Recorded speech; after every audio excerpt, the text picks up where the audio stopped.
নমস্কার, ব্রেড দিয়ে একটা ডেজার্ট বানাবো। ব্রেড নিয়েছি, ডাবল ক্রিম মিল্ক নিয়েছি,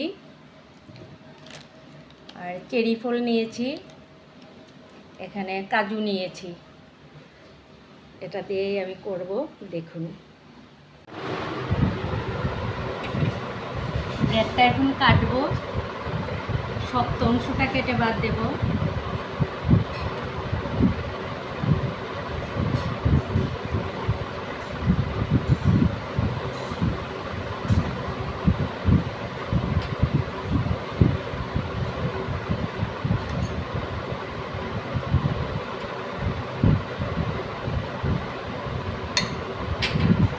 ব্রেডকে আমি 2 পিস করলাম,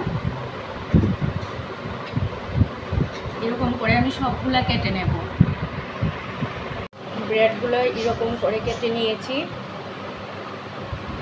আর ব্রেডের চারধারটা আমি ফেলবো না, এটাকে শুকনা খোলায় ভেজে গুঁড়ো করে চপ টপ বানানো যায়, বা যে অনেক কিছু কাজে লাগানো যায়। আর আমি এখানে কাজু বাদামগুলিকে ছোটো ছোটো টুকরা করে নিয়েছি, চেরিগুলোকেও একদম ছোটো ছোটো টুকরা করে নিয়েছি। দুধটা একটা পাত্রে ঢেলে গরম করছি, আর এলাচ রেখেছি, এলাচটাকে ছুটিয়ে ছুটিয়ে রেখেছি, দিয়ে দিচ্ছি দুধটার মধ্যে।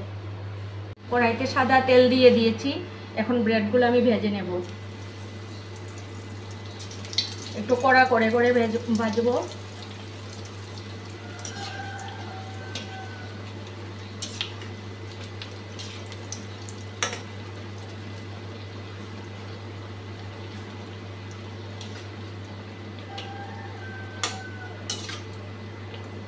দুধটা আরও ঘন হয়ে আসলে আমি এটার মধ্যে চিনি দিয়ে দেব।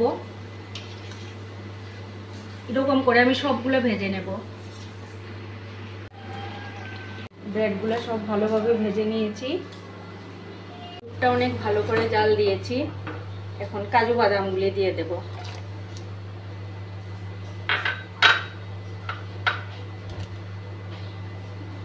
এখন চিনিটা দিয়ে দিচ্ছি।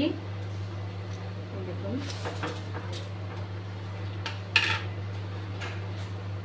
একটা কাচের পাত্রে নিয়ে নিয়েছি ভাজা ব্রেডগুলা। এখন দুধটা এটার উপর ঢেলে দেব। দেখুন, ব্রেডগুলোর উপরে দুধ দিয়ে দিয়েছি। অনেকটাই দুধ শুষে নিয়েছে ব্রেডগুলা। আর সাজানোর জন্য চেরি ফলগুলা একটু উপরে দিয়ে রাখছি। এটা না দিলেও হয়, আমি এমনিতে একটু দেখার সুন্দরের জন্য দিচ্ছি। খুব টেস্টি হয়, আপনারাও করে খেয়ে দেখতে পারুন। আর এখানেই ভিডিওটা শেষ করছি। আপনারা সবাই ভালো থাকবেন, সুস্থ থাকবেন। এখানেই ভিডিওটা শেষ করছি।